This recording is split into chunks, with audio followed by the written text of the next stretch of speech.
हलचल हुआ करती। तभी बच्चे बूढ़े शाम होते ही बाहर टहलने निकल जाया करते।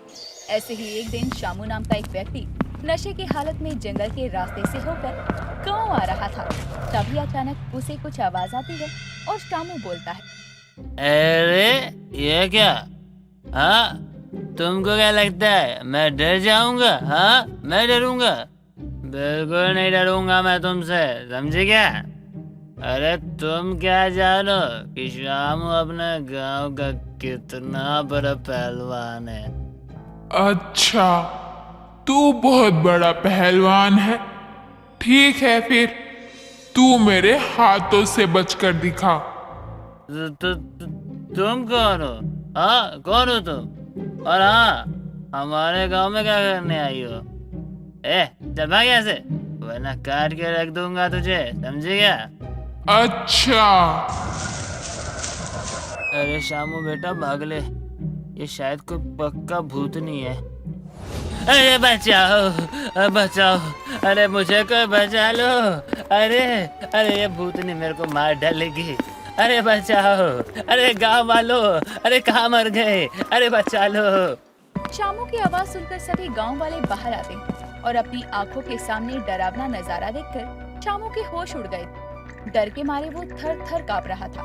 उसे ऐसे कांपता देखकर बिरजू बोलता है, अरे ये क्या हुआ रे शामू? ऐसे क्यों कांप रहा है? कोई भूत चुड़ैल कुछ देख लिया क्या तूने नशे की हालत में? अरे चाचा जी, इसकी बातों पर कोई ध्यान मत दो। ये तो नशेड़ी है, कुछ भी बोलता रहता है। पागल है क्या तू? मैं मानता हूँ मैं नशा करता हूँ, लेकिन वो नशा नहीं है, वो तो मेरी दवाई है, दवाई। और हाँ, वहाँ गांव के बाहर कुछ तो था, जिसे देखकर सुनकर मेरी आधी तो उतर गई, लेकिन थोड़ी बहुत बची है, लेकिन वो भी उतर जाएगी। अगर नहीं उतरी होती ना आधी भी, तो तुम मुझे जो बोलते मैं वो मानता, लेकिन मैं नहीं मानूंगा।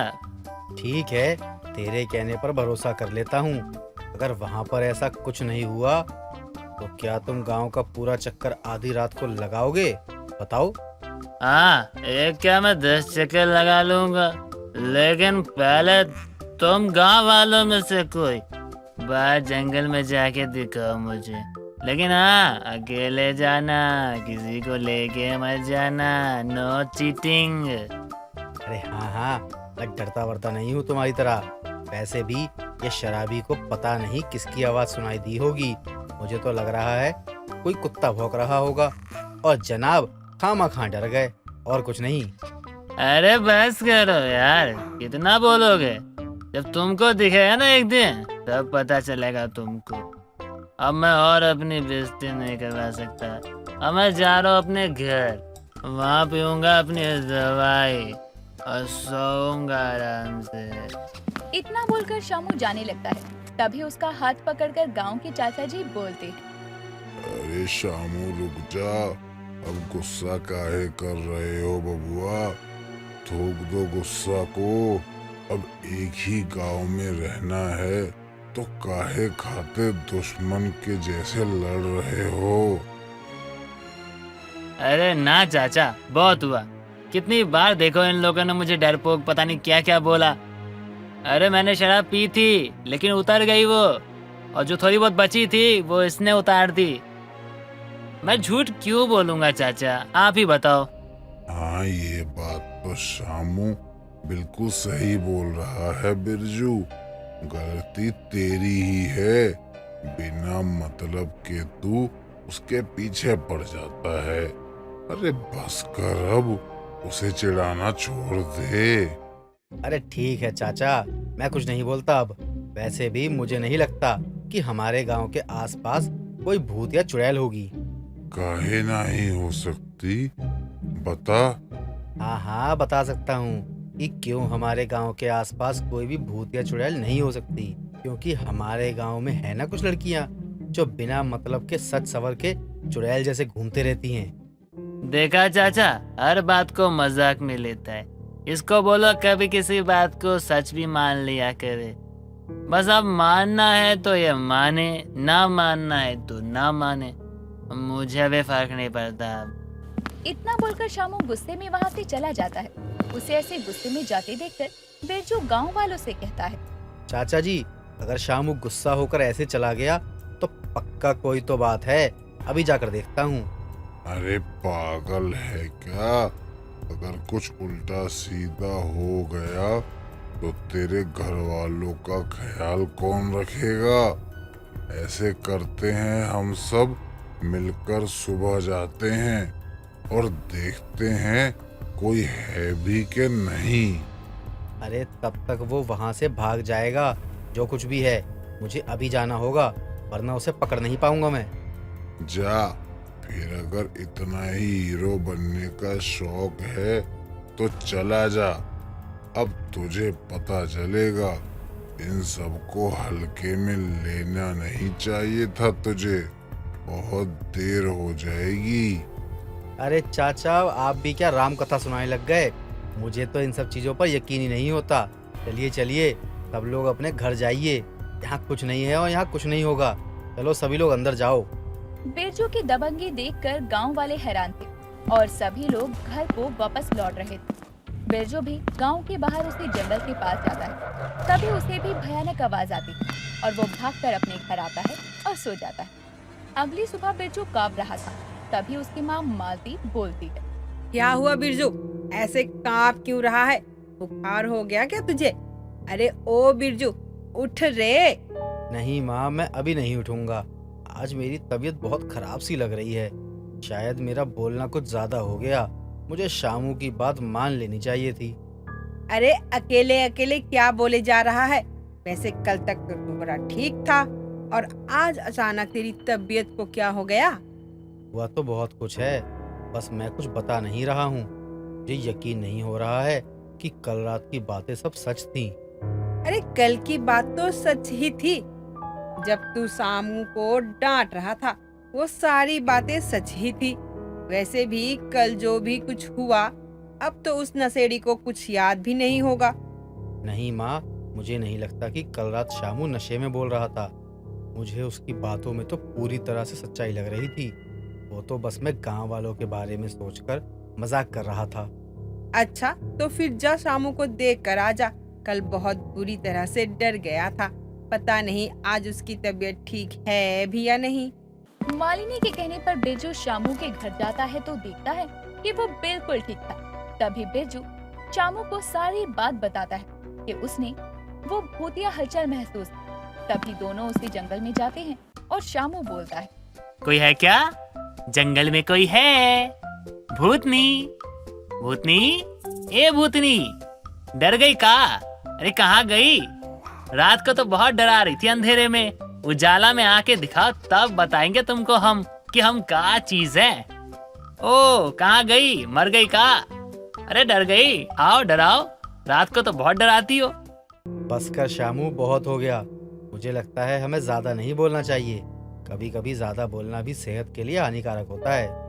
अरे बिरजू, तू बहुत डर गया। अरे मुझे क्या लगता है ना, कल रात को जो भूतनी थी ना, वो डर के भाग गई, तभी तो बाहर तक नहीं आ रही। चल अब गांव वालों को बता देते हैं कि अब गांव के बाहर कोई खतरा नहीं है। नहीं, खतरा टला नहीं है।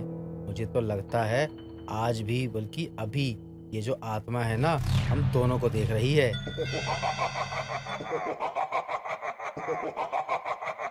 देखा? सुना सुना तूने? हाँ सुना? कैसे डरावनी हंसी हंस के डरा रही है हमें। हाँ, इसको क्या लगता है हम डर जाएंगे? अरे इसको क्या पता, ये तो नई भूतनी आई है। इससे पहले कई भूतनी चुड़ैल को तो मैंने मार के भगा दिया है। बहुत बहादुर आदमी हूँ मैं, इसे क्या पता। बेटा शामू, अब हम चलें? मुझे तेरी बकवास नहीं सुननी है, बहुत हो गया। अब वैसे भी शाम होने को है। बिरजू डरते हुए उस डरावनी आवाज की बातें बता ही रहा था। तभी अचानक वही आवाज आती है और बोलती है, हाँ बिरजू, शाम होने वाली है। अब तुम्हें अपने घर जाना चाहिए, वरना मैं तुम्हें खा जाऊंगी। भाग शामू भाग, अगर हम इस चुड़ैल के हाथ लग गए तो आज हमारी खैर नहीं है। भाग शामू भाग, जल्दी भाग, बहुत बहादुर बनो और भाग यहाँ से। अबे मुझे क्या पता था ये दिन में आ जाएगी। अरे मेरी क्या बुआ लग रही है, मौसी लग रही है। अरे भाग भाग। मुझे तो लगा ये कोई छोटी मोटी भूतनी होगी, लेकिन नहीं, ये तो भूतनियों की सरदार निकली। बस अब मैं कैसे भी करके गांव पहुंच जाऊं। मुझे कुछ नहीं चाहिए, बस गांव पहुंचने की देरी है मुझे बस। अच्छा, हम तो कब से दौड़े जा रहे, लेकिन अभी तक गांव क्यों नहीं आया। अम्मा बचा लो, मैं तो गया। ये गांव इतनी दूर कैसे चला गया। अरे यार, अरे इसके पाँव आ गए क्या, भाग क्यों गया ये। अरे कहाँ गया गाँव, कब आएगा गाँव। अब ये गाँव आ क्यों नहीं रहा। क्योंकि मैंने तुम दोनों को रोक रखा है। डरावनी आवाज सुनकर शामू और बिरजू दोनों अपने पैरों में देखते, तभी वो नीचे गिर जाते और फिर से भागना शुरू करते। भागते भागते जैसे दोनों गांव पहुंचते हैं, तभी एक लड़की से टकराते हैं और वो लड़की बोलती, अरे अंधे हो क्या, दिखाई नहीं देता। ऐसे भागे चले आ रहे हो जैसे किसी सुंदरी को देख लिया हो। बहुत बोल रही हो, आखिर हो कौन तुम। आज से पहले तो तुमको यहाँ पर मैंने कभी नहीं देखा। क्या नाम क्या है तुम्हारा, तुम हमारे गांव के आसपास क्या कर रही हो। मैं वैशाली हूँ, सीधे अपने घर से यहाँ आई हूँ अपनी सहेली के पास। शिवानी ने मुझे मिलने के लिए बुलाया था, उससे ही मिलने आई हूँ। अरे छोड़ो तुम दोनों और चलो शामू, गांव वालों को उस भूतनी के बारे में बताते हैं। कैसी भूतनी जी, और कहाँ है वो भूतनी, मुझे बताओ, मैं भी जाकर देखती हूँ। आखिर ये भूतनी गांव के अंदर कैसे आई। गांव के अंदर नहीं है ये भूतनी, कुछ अलग तरह की भूतनी है। किसी भी इंसान को नहीं डराती, बस मुझे ही डराती है, या तो फिर शामू के पीछे पड़ जाती है। कहीं ये शिवानी नागिन तो नहीं जो भूत बन के इन दोनों को डरा रही हो।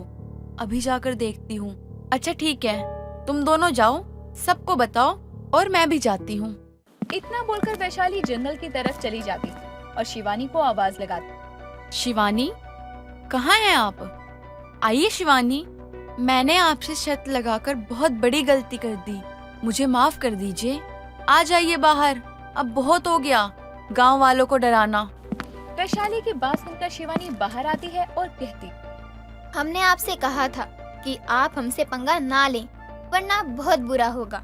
और आपने हमारी एक बात नहीं मानी और हमसे शर्त लगा बैठी। अब जब हार गई हो तो हमें बाहर बुला रही हो।